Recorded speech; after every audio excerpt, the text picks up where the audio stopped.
Hello YouTube world, this is Uncle Fester with Shade Tree Survivalist Southern Chapter. I just wanted to do a part 2 to my why I traded my 1911s for Glocks. These are what I think of as major points that I sort of missed on the first video. Before me tonight I have my Glock 22 40 caliber S&W. And I have a Chiappa 1911 22. This is the closest thing that I've got to a 1911, and I just wanted to have something on the table that could represent it, because I'm going to be talking about sort of my views on both of these. I want to cover the final points on this one, and then I just want to give my basic opinion on the 1911s in general. First of all, let me do a public safety announcement, so to speak. Mac Daddy sort of spanked me on the last video about an off-the-cuff comment that I made about this particular weapon because it's got night sights. I said that, you know, if you didn't have a flashlight, that you could still line up the sights to be able to aim the weapon in the dark. I'm going to do a video later on, I think, where I'm totally committed to this. So what I just want to kind of say about that is that most of the time when you use a weapon, it's either going to be a low light situation or it's going to be a no light situation. So it behooves you to have a flashlight, because the first thing about a firearm that you need, that anybody if you've never held one, that you need to know for certain is, before you ever really pull the weapon, and if the weapon is pulled before you ever put your finger on the trigger, you need to first identify what it is that you're going to shoot at, or what you're going to aim at. Okay, before I aim that weapon, I need to know what it is that I'm aiming at, so that I can assess, is it a real threat, is it not a real threat. The second thing that I feel like you need to know as far as that is what is behind whatever it is that I feel like I need to be aiming at. If I'm aiming at a bad guy, because a bad guy's aiming a gun at me, or he's coming at me, and he has a crowd of little kids behind him, then that might not be the best time to fire that weapon. If I don't have a flashlight to see whether the guy's a bad guy or not, I might be shooting Uncle Fred. You know what I'm saying? Too many people, and I remember, I think it was in the news here recently, that a guy got up, he heard somebody in the house, he pulled his gun, he went in and thought he had a burglar in the house and shot the dude, turned on the lights, and it turned out to be his roommate. Whole lot of bad juju behind that, because, you know, they thought that he had tried to kill the man, shoot the man on purpose, and yada yada yada. Long story short is this: if he would have had a flashlight, then he would have known it was his roommate, and B, if he would have had any kind of training and not went in shooting, going in scared. You know, there's nothing worse than hearing something in the house, or having your wife hit you in the elbow saying, "I hear something in the house."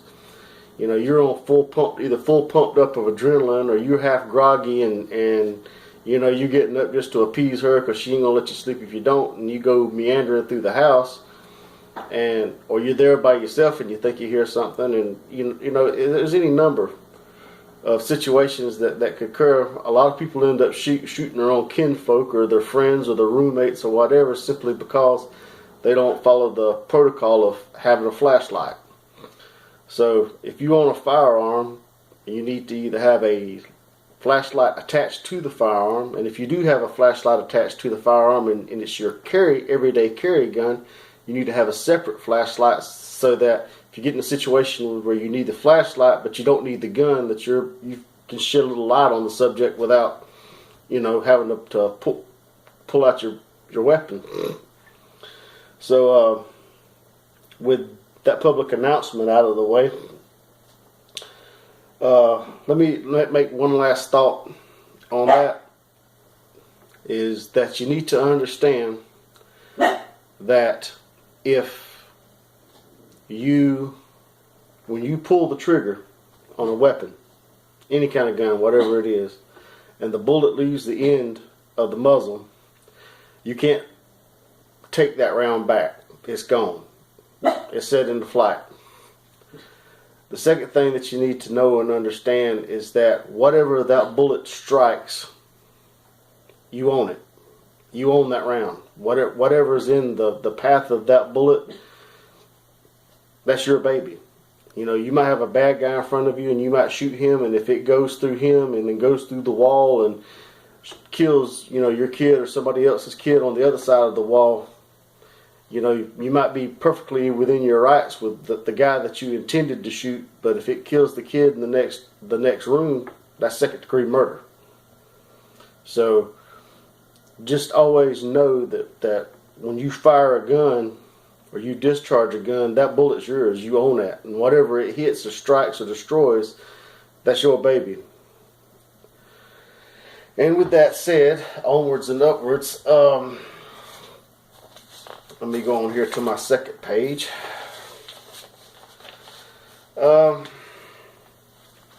I knew when I made the first part of this video that sooner or later my buddy Mac Daddy was going to do a rebuttal to my rebuttal, and I'm fine with that, because me and Mac, we've been needling each other for a long time. We go at each other all the time. And sometimes there really ain't nothing sacred between us. We will try to poke holes at each other's theories. We will try to sit down and debate each other into the ground on whatever. And it makes us stronger, because, you know, if there's a glaring gap in something that I believe, or an opinion or a theory, you know, we're honest enough with each other to let the other guy know about it. I'll say off again, let me say off the bat, I am not a Glock fanboy. In all honesty, I really want to hate a Glock. I really do. But in all honesty, the gun just won't give me a good reason to hate it. Everything that I've done with it has been spot on. So despite the fact that there's a lot of things about the Glock that I don't like, in what it was that I bought the Glock for, it operates flawless. It does what it's supposed to do. With that being said, one of the things, or the points that I missed about the Glock in my first video was about the barrel. Most of your guns, whether it be a rifle or a pistol, they have rifling in it. And what the rifling is grooves, kind of a spiral groove inside the barrel, so that when you shoot the bullet through the barrel, it makes the bullet spin. And in making the bullet spin, it makes it fly further, hit harder, and be more stable and be more accurate. That's what the whole point of rifling is. If you take any weapon and you take the barrel out or whatever, and you look down at it, you'll see little spiraling grooves that goes all the way down to the end of the barrel. In most of your traditional rifling, the barrel's forged, and then they have this little thing that goes inside, and it cuts the grooves all the way into the metal to the end of the barrel, and it basically sort of gouges the metal out. It's kind of like taking a screwdriver and running it across metal, and it leaves a little scratch all the way down. It's the same concept as that. The barrels in the Glock 22s, on the other hand, are not like that. They are referred to as polygonal rifling. And polygonal rifling is different in that the barrel is hammer forged. They have this little jig that they put inside of it, and it's hammer forged, and it leaves an impression of the rifling in the barrel. This is not new technology. This was done way back in the 1800s. This was created by a man, if I can check my notes, a fellow named Joseph Wentworth. He was a prominent British engineer, and he was an entrepreneur. He began using the polygonal system on cannons and using brass howitzer rounds. The British government rejected his designs, and undaunted, he went on to create something called the Whitmore rifle. The Whitmore rifle was used by the Confederate States Army called the Whitworth sharpshooters, and it was one of the earliest examples of a sniper rifle. It was probably one of the most accurate rifles of its day because of the polygonal rifling. The polygonal rifling shows up again on our Arasaka rifle. That was created and designed by a Japanese colonel by the same name, Arasaka. They continued to produce these particular rifles all the way up to the end of World War II. And heck, let me get this over here where I can see what I'm doing. It's heck getting old sometimes. It was considered a very durable rifle mainly because of the polygonal rifling and the cold hammer forging of the barrel. And it was a very accurate rifle, and it had a very long. It was a rifle with longevity. It lasted a long time. The next time it shows up, polygonal rifling shows up, is in the German MG-42 machine gun. It was the outgrowth of a cold hammer forging process that was developed by the German engineers prior to World War II. They created this technique to address the need to produce more durable machine gun barrels in less time. Heckler & Koch was the first manufacturer to use polygonal rifling. In today's pistol, the polygonal rifling is used by H&K, CZ, and Glock in their pistols, although they use what is commonly referred to as female polygonal, where in the old rifles they used what they called male polygonal type hammer forging. The advantages of this, basically, if those that support the polygonal barrel, these are supposedly the advantages of the polygonal rifling. It doesn't compromise the thickness of the barrel as traditional rifling does, because in traditional rifling they gouge out the grooves, whereas with the cold hammer forging of the barrels, they basically compress the barrel around a form, and it forms the barrel, so they don't lose the integrity of the barrel. It's the same amount of material in the barrel without taking away from it. You still get the rifling without taking away from the dimensions of the width of the rifle, the barrel rather. Polygonal rifling creates a tighter gas seal around the projectile fired, which translates into more effective use of gases trapped behind the bullet, which creates greater consistency in muzzle velocities and increased accuracy.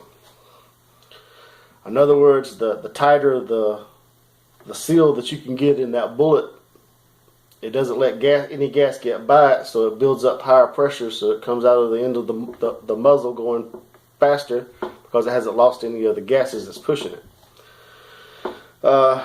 With a polygonal barrel, most of the time, if I remember right, it either has a hexagonal design or an octagonal design, and because of this, there's less bullet deformation when it comes out the end of the barrel.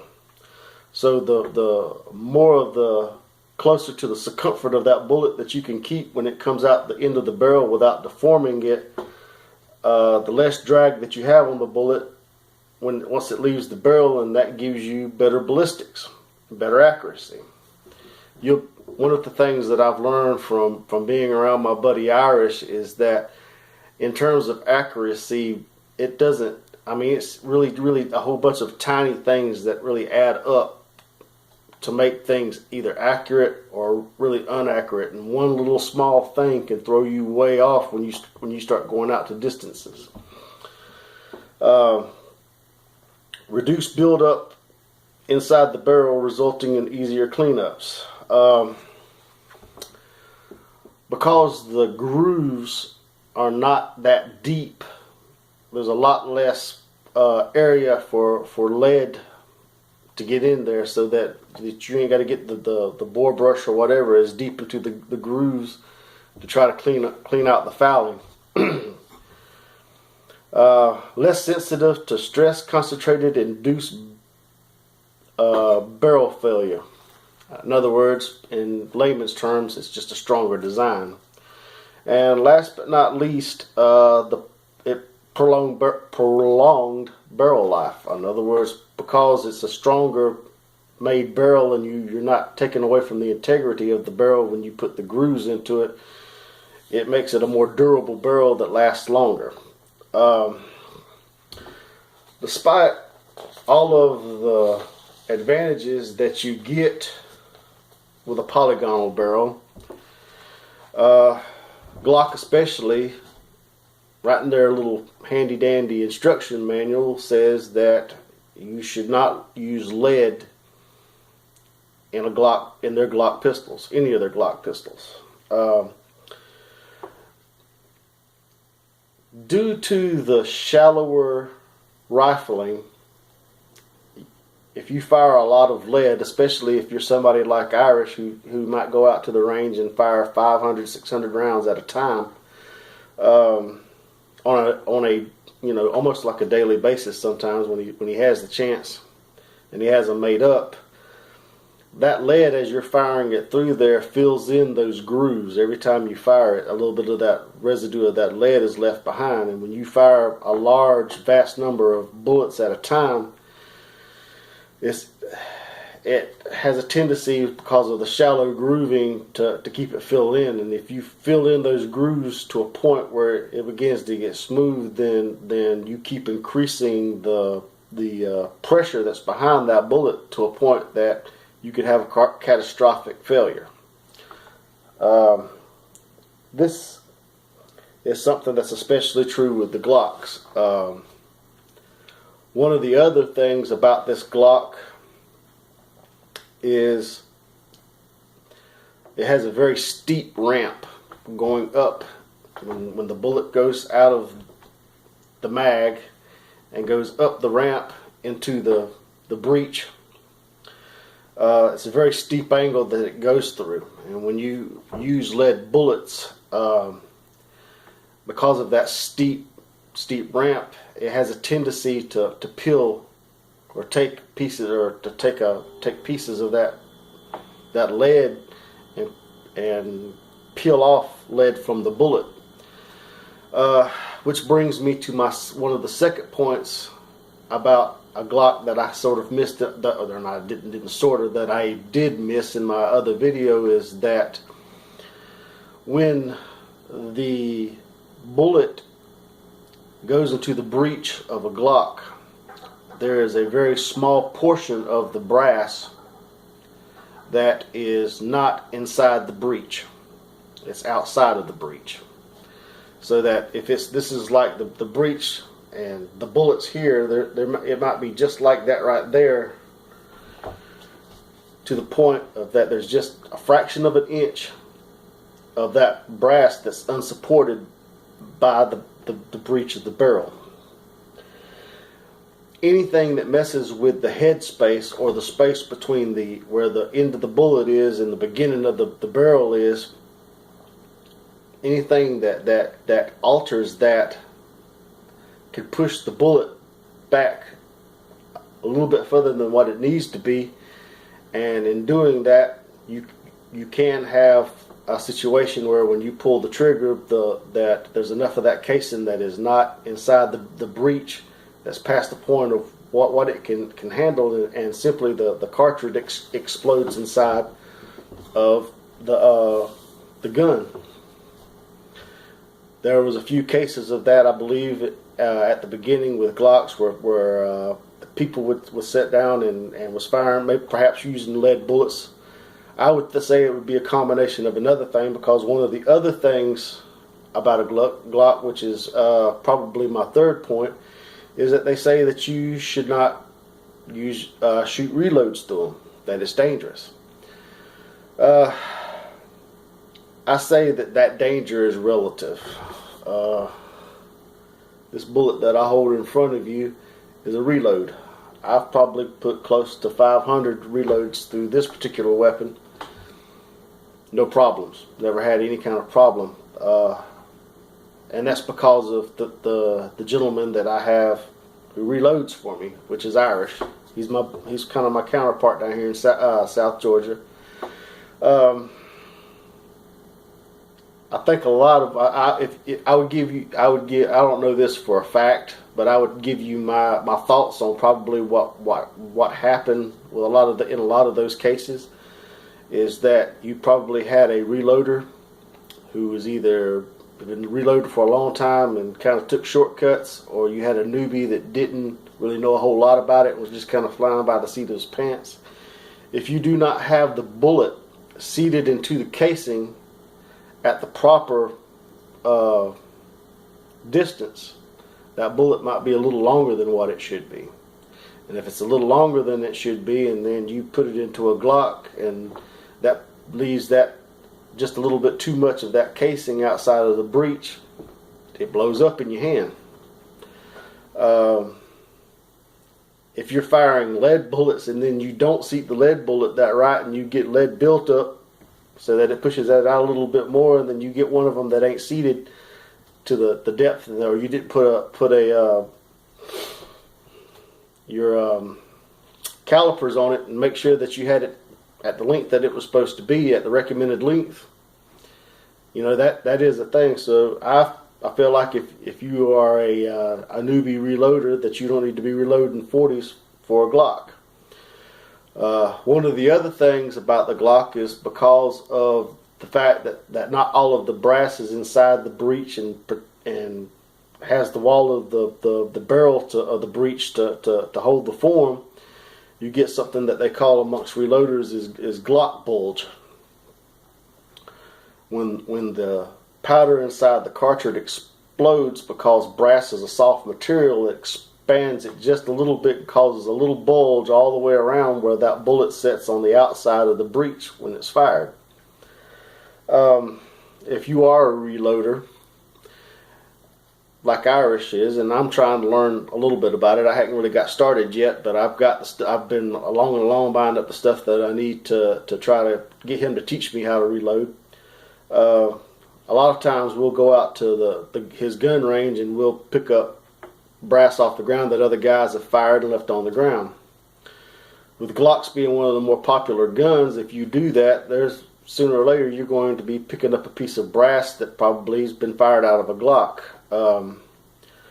Most people, or competent reloaders, use a set of calipers on it to make sure that the brass is uniform all the way up and down. But if you do get a hold of the brass, they say you can't reload the brass that you get out of a Glock. For those of you who reload that are still thinking this, there is something out there that is called a Bulge Buster. It's made by Lee Precision, and basically it's specifically for brass that's fired out of a Glock. It goes down the whole length of the casing, which this part right here is this bottom part is the casing. It forms down and it reforms the brass so that you take the bulge out. If you reload the brass without taking that bulge out, it's kind of like back in the day when they used animal skins to put wine in. If you put wine into an animal skin, and the fermentation of the wine would stretch the animal skin out, and then once it was done and you drank all of it out, if you put new wine into that old skin, it was already stretched out as far as it could go, and when the new wine started fermenting in that old animal sack, it would just bust it. Well, the same theory applies with the brass. If it's been fired out of a Glock and it's got that bulge in it, and you don't take the bulge out, and even if you're firing it back through the Glock, it's already stretched out as much as it wants to stretch, and then you put a fresh load in it and you fire it again without forming it back to the specifications that you need to, it does the same thing. It busts. Only in this case, you might end up with a face full of shrapnel. With that said, let's see if I can find where I have it at. If you're interested in buying one of these Lee Precision Bulge Busters, you can find them in Midway's online catalog. It's called the Lee Bulge Buster, Lee Carbide Factory Guide. The product number is 882261. The Lee number is 90487, and the UPC number is 73430790486. I'll try to make sure that Mac Daddy gets that put into his in the description, or I will try as well. Y'all guys give me a second. My camera's starting to try to come down again.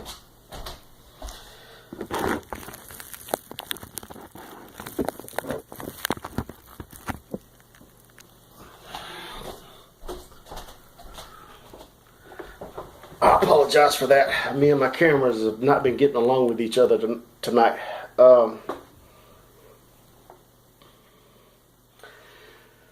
They have these Bulge Busters in 40 caliber, and they have them in 45. They do not have them in 9mm. So if you have a 9mm Glock, then when they say that you can't reload the brass, then they mean it. If you got a 9mm, if you've got the 40 caliber or the 45, they do make the Bulge Busters in those. So that's just a little free information out there on that. I thought those was a couple of points about this particular one that I needed to put out there. One of the things that Irish has told me about reloading is that if let's say you want to go cheap, and he likes to go cheap because he does awful lot of shooting.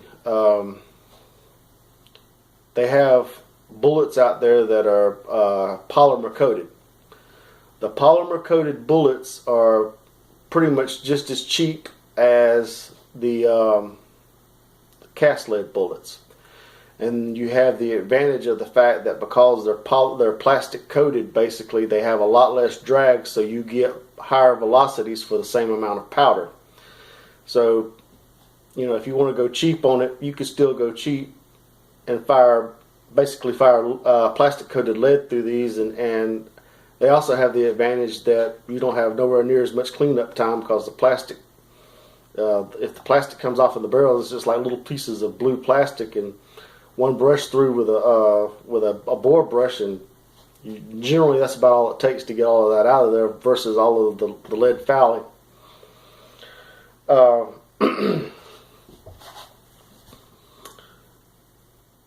One of the other things is if you're going to reload for a Glock and you get the Bulge Buster, Irish recommends that you go middle of the road. You don't want to reload a hot load in a piece of brass or a casing that's been fired through a Glock. He said that's a recipe for disaster. He said generally he uses 4 to 5 grains of powder, depending on what type of powder he's using, and he generally uses either copper coated flat nose or round nose bullets, or he uses the polymer coated bullets in 210 grain. And he says that's pretty middle of the road. He says it's not. He said the only other way he loads them is if he loads them light. And when he loads them light, he's loading it for competition. He's trying to keep his little muzzle flip on there. It's kind of a little shooting trick that competition shooters use, where there's some of those guys out there that it sometimes it almost looks like it barely comes out the end of the barrel. They've got it loaded so light. So that's just a few tips and things. If I've got any of that information wrong, just remember that I was doing it second hand from my buddy Irish. I picked his brain and I tried to take as many notes as I could, but you know, sometimes you get it wrong. Sorry guys, still having trouble with the camera. But anyway, as I was saying, with the new Gen 4s, the main selling point is that they have removable back straps.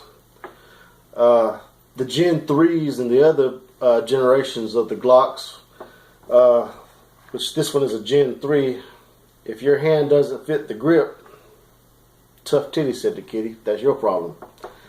Glock didn't put a lot of bells and whistles on them. It's like I said, most of them were produced for $45 per gun. So they were interested in, you know, the bottom line, which is the profit, as much profit as they can make. So with that, they didn't add a lot of bells and whistles, like I said. And with XD, with the XD models coming out and other different guns having removable back straps, I have to say that they kind of forced Glock's hand on that and made them get to a point where they had to produce a weapon that had removable back straps. When I went out to buy a gun, what I consider my big gun, or my larger gun, I went out with the intentions of buying a Glock 21.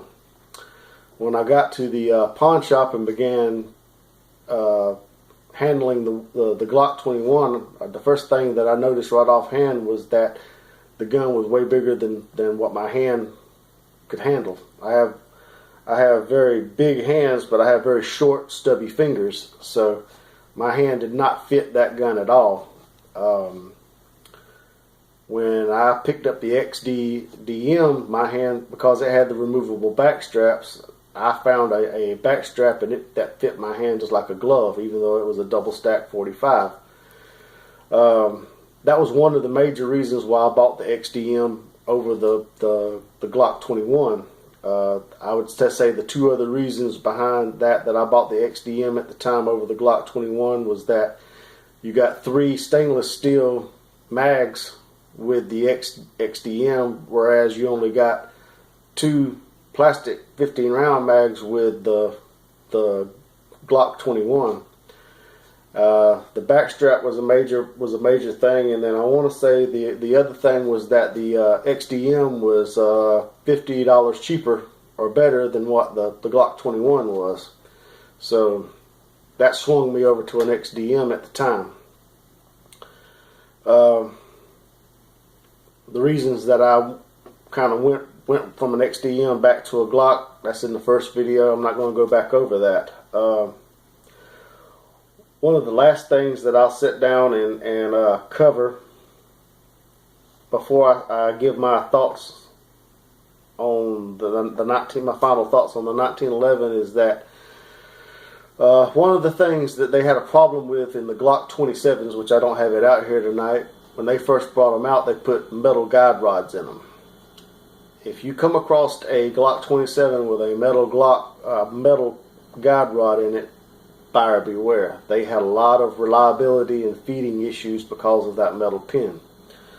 This weapon has a plastic guide rod in it, and I know I can hear Matt out there just preaching on that right now, but you know, Mac's like that.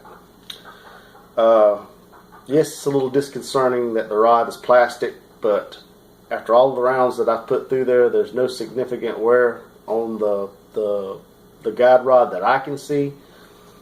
You know, you can break a metal rod just like you can a plastic rod. You know, sometimes the plastic's a little bit more got a little more flex in it than what the steel does. So I guess it's all in how it's designed. But that's just something to put out there, that if you come across a Glock 27 with a metal guide rod in it, you might want to be kind of leery of it.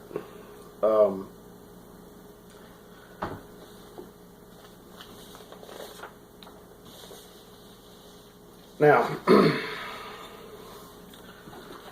with all of those points made about the Glock, you know, here again I'll say I have a very much love-hate relationship with this weapon.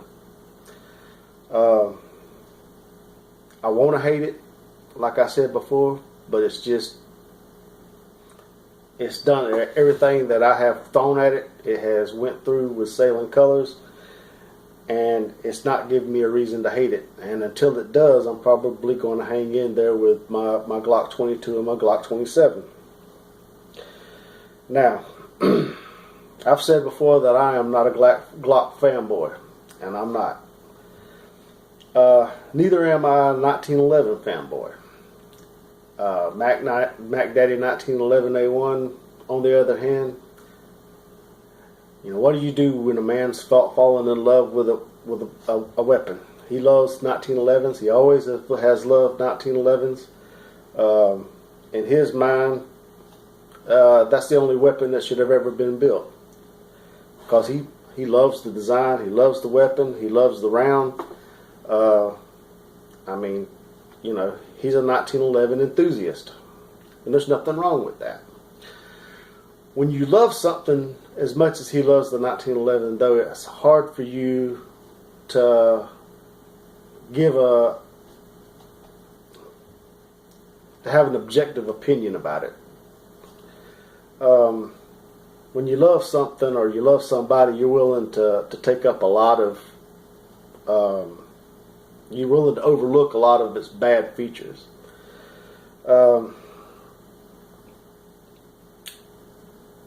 My thoughts on the 1911 is this, or my opinion is, and I'll give you my thought process on this.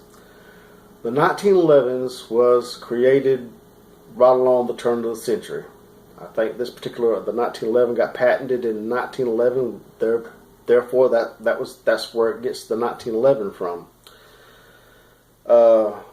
It was built during a time when guns were handmade, and they were handmade by craftsmen. You know, if you were building guns and you were building 1911s, that's all you built, and you hand built them one piece at a time. Most of your modern 1911s are, especially your cheaper ones, are mass produced. And the 1911 design does not lend itself to that process.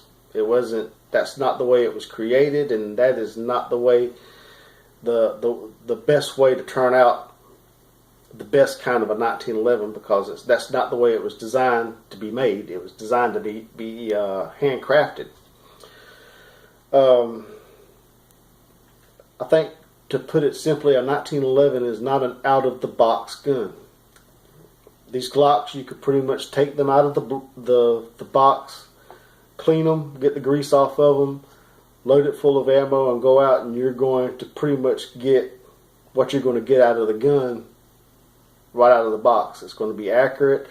You know, you're going to have all your bells and whistles generally come up front in the gun. 1911s, not so much, especially the cheaper ones. If you don't like to tinker with guns, if you don't like if you don't have the mechanical aptitude to be able to take something apart, a lot of meticulous parts apart, and put them back together in the right order, then you might want to think about that especially if you're going to get a cheaper 1911. Like I said before in my other video, this one ran about $500-600 at the time that I bought this one. The more money that you put into a 1911, the better weapon that you're going to have. If you're going to buy a 1911, it behooves you to buy something that maybe one that is made by Kimber, one that is made by Les Baer, Para Ordnance, one of the top end companies, because all those guys do is hand make 1911s. It's made by craftsmen the way the design was originally intended for, is for somebody to hand make the weapons that don't do anything but make those weapons. But you pay for craftsmanship. I think most of the low-end guns from Kimber and Les Bear, I haven't really looked it up, but I can tell you it's the Colts and everything else. They're going to run about $1,500 at the very least. The more customization that they put into the weapon, the higher it goes. There's 1911s out there that you can you could drop $20,000 on easy. With that said, there are a lot of guys that I know, Irish being one, that bought a low-end 1911 and customized it themselves. They put in, buy a Kimber trigger group from here, or they bought maybe a Les Bear barrel from over here, or maybe they put this, they customized the gun themselves. They had the ability to sit down and take the gun apart and add to it or take away from it as they saw fit. Matt, when he bought his first 1911, the stainless steel one that you see him with off the time, he bought what they call the reliability package when he bought it. They went in and they polished all of the guts of the gun. They cut the slide down. They polished the ramp. They went from one end of the gun to the other, and they did all of the little tweaks that has to be done to a 1911 so that when he got his weapon, he paid the money up front to have the factory do it, and when he got his weapon, it was ready to roll. It was pretty close to being an out-of-the-box gun. He paid for that. 1911s are not for people who don't like to spend money. I won't call them money pits, because the more money that you put into the 1911, the more money generally you can get back out of it. But to get that 1911 up to what I think of as modern standards, you're going to dump a lot of money into it. When I had my two 1911s, before that I had owned the XDM, and before the XDM I had owned an M92 Beretta. The Beretta had ambidextrous safeties. The XDM had the safety in the trigger and a tang safety. So, it didn't matter whether you fired it left hand or right hand. One of the things that I've always said a true test of a gun is can you fire it out of both hands equally as well? Whatever I do with this hand, I want to be able to do with this hand. That's not a hard thing to do with this Glock, because the only safety that you really have to worry about is on the trigger, and you can still reach the mag release and the slide release with your finger on the left hand. In fact, it's almost easier to shoot a Glock left-handed than it is right-handed, to be honest with you, in my opinion. Because I got the short fingers and everything, it's easier for me to reach all of the external mechanics of the weapon left-handed than it is right-handed. I had a $700 Springfield 1911. It wasn't high end, but it wasn't low end either. It was kind of, for your average Joe, it was in the middle. Did not have ambidextrous safety on it. You got a safety on that side, no safety on that side.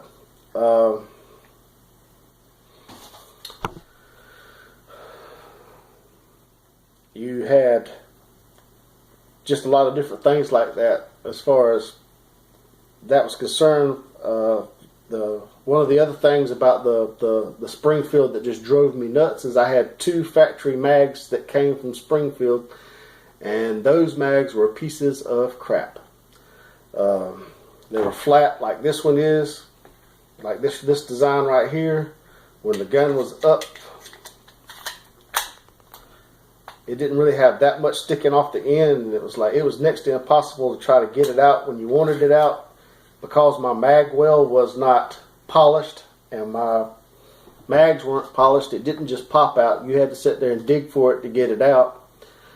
I had constant double fees with the factory mags, and I found out that you had to pay close to $30 to $40 for either a Chip McCormick or one of the Knock Top guys' mags to be able to get the gun to run the way it was supposed to.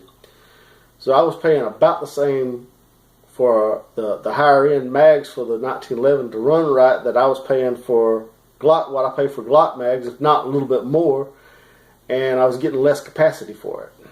So that was a real pet peeve of mine. That just, you know, it had a lot to do with one of the reasons that I was sitting here, you know, when I traded and got I traded my XDM and got the Springfield. I want to say it was a mil spec, but I don't really remember, to be honest with you. I got that high-end gun, and then probably about 2 weeks later, well, we got dinner music, or theater music. When I bought the clone, I bought it for about $200 from a pawn shop.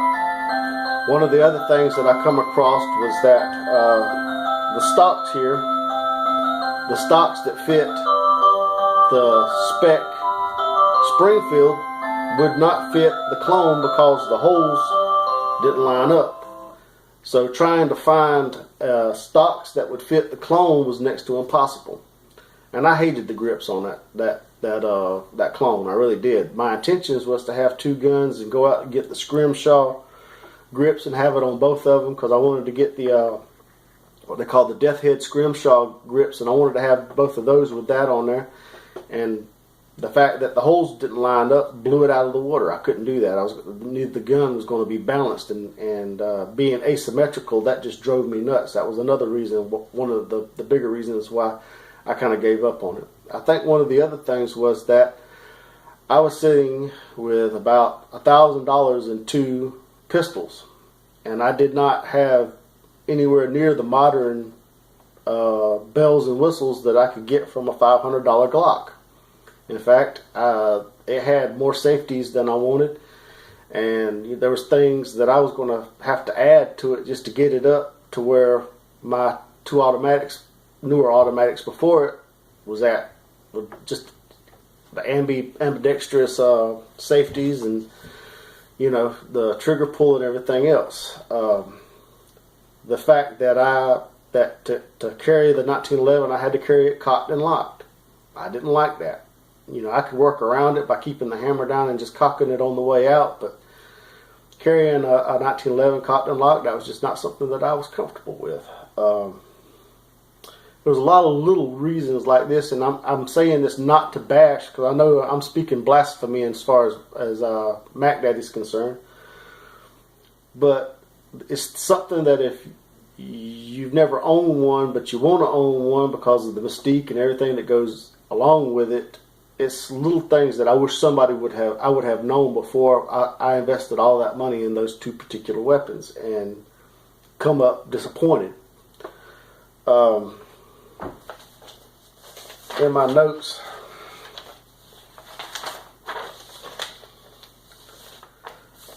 let me get to this. Get to my one point. Say, to kind of end it up. Let's think about. This is kind of the way I want to end it up. It says, if you don't like to tinker or build on a weapon, or you don't have the tools or the mechanical aptitude to work on a weapon, the 1911 might not be for you. If you don't have deep pockets to spend putting in the bells and the whistles into the gun that you want, it might not be for you. If you don't like a lot of external safeties, the 1911 definitely probably won't be for you. On the other hand, if you don't like cheap plastic Mattel toys, the Glock's probably not for you. If you don't like an ugly, blocky, mass-produced weapon, Glock's definitely not for you. If you don't like blending in with the crowd, the Glock's not for you. As I've stated before in the other videos, this is a workhorse. It's designed to be a shooter. It's designed for you to take it out, use it, abuse it, tattoo it. When you get done with it, cast it to the curb and get another one just like it. 1911 is a weapon that you customize to your own liking. You can put whatever sights on it that you want, whatever grips. You can go along and put whatever trigger groups that you want in it. Sights, go the whole 9 yards. You can even go as far. I've seen one of my favorite ones that I've seen is the old Colts that they've sat down and had etched. They've had them engraved and had them polished out and nickeled and everything else. They're an heirloom gun, something that you could pass down to your kids and your grandkids. So, if you're a newbie and you're buying guns, follow your heart, but use some common sense.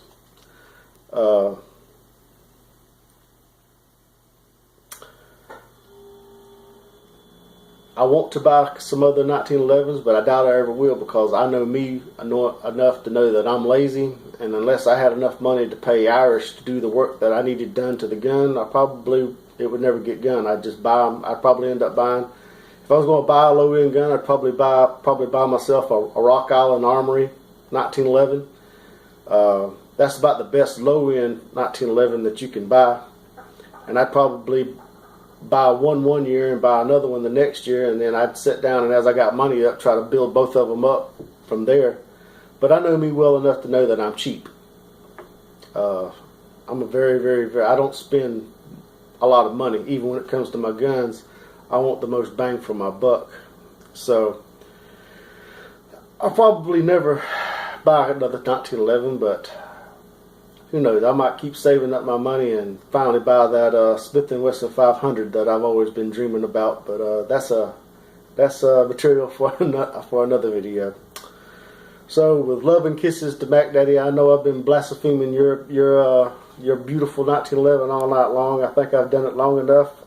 This is Uncle Fester with Shade Tree Survivalist saying good night and be good. And if you can't be good, at least be good at it. And I also wanted to welcome Scout to the fold. Y'all have a good night.